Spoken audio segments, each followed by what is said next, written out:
नमस्कार. लोकप्रशासन विभागातर्फे या वर्षीपासून स्पर्धा परीक्षा GS पेपरवर आधारित आपण एक लेक्चर सिरीज या ठिकाणी सुरू करत आहोत. आता मॅक्झिमम GS स्टडीजचा जो पेपर आहे त्याच्यावर आधारित सिलेबसवर आपण या ठिकाणी हे लेक्चर विभागातर्फे अरेंज करण्यात आलेले आहे आणि यामध्ये आम्ही मॅक्झिमम चांगल्या प्रकारे या ठिकाणी हे लेक्चर हे आपणास उपलब्ध करून देण्यात येतील.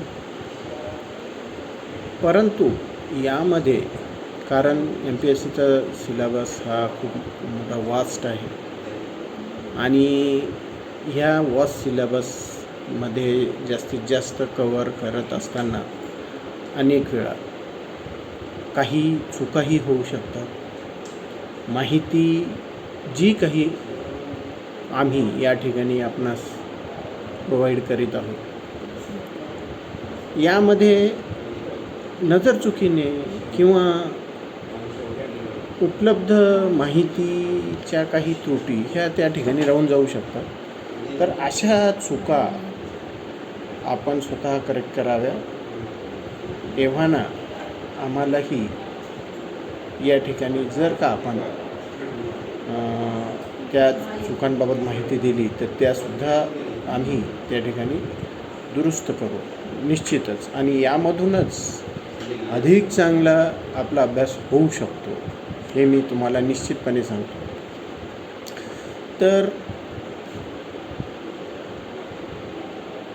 स्पर्धा परीक्षेची जी तयारी आहे ही तयारी केवळ एकतर्फी एकांतात बसून वाचन ह्यामधून पेक्षा अधिक चर्चेने ती अधिक होते आणि जर काही चुकांमधून चांगल्या बाबीमधून जर का या ठिकाणी चर्चा आपली घडत असेल तर ती नक्कीच स्वागतार्ह आहे असं मला वाटतं.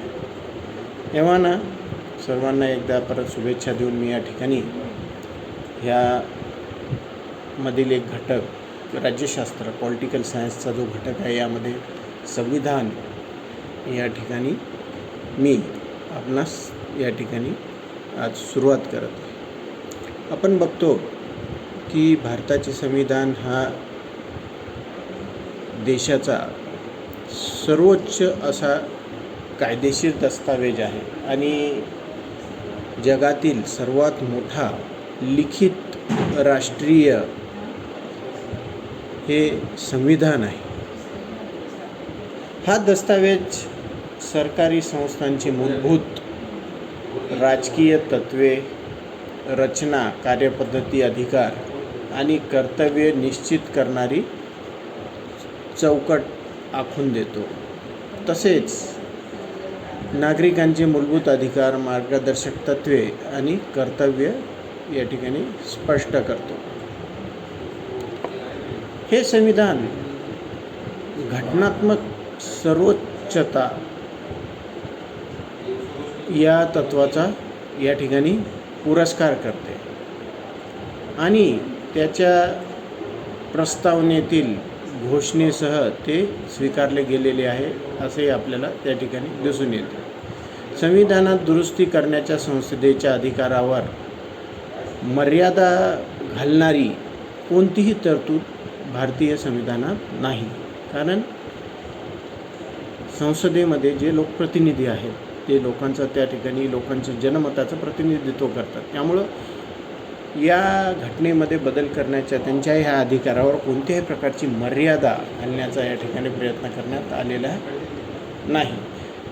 परंतु असे असले तरी केशवानंद भारती विरुद्ध केरळ राज्य खटल्यात आपण बघतो की सर्वोच्च न्यायालयाने असा निर्णय दिला की संविधानाची काही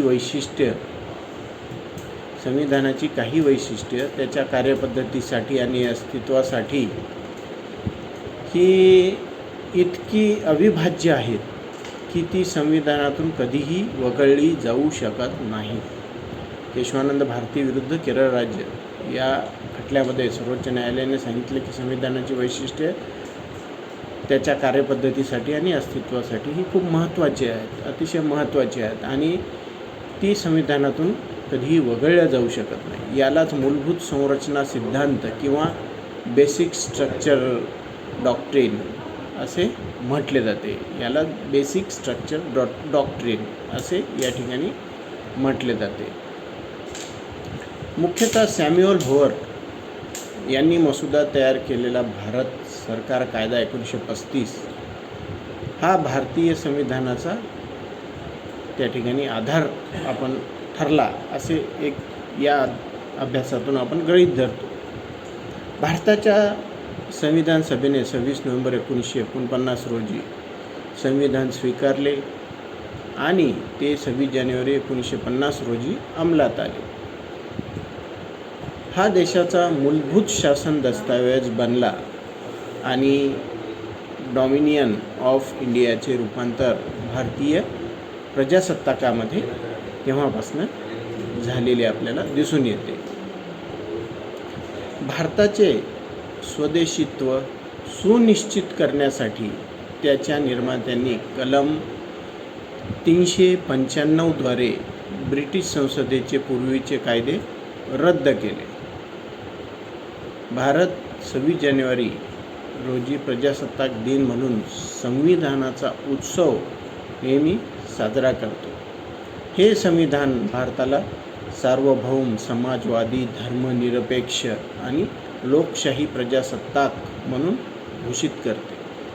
नागरिकांना न्याय, समानता आणि स्वातंत्र्य याची हमी देते. तसेच बंधुभाव वाढवण्याचा प्रयत्न करते. 1950 मधील मूळ संविधान नवी दिल्ली येथील संसद ग्रंथालय इमारतीत नायट्रोजन भरलेल्या पेटीत जतन करून ठेवण्यात आल्याचंही आपल्याला वाचनात आहे. अशा प्रकारे एक ढोबळमानाने आपण संविधानाची ओळख आपण या ठिकाणी केली. या संविधानाची पार्श्वभूमी हे आपण नेक्स्ट लेक्चरमध्ये बघू. धन्यवाद.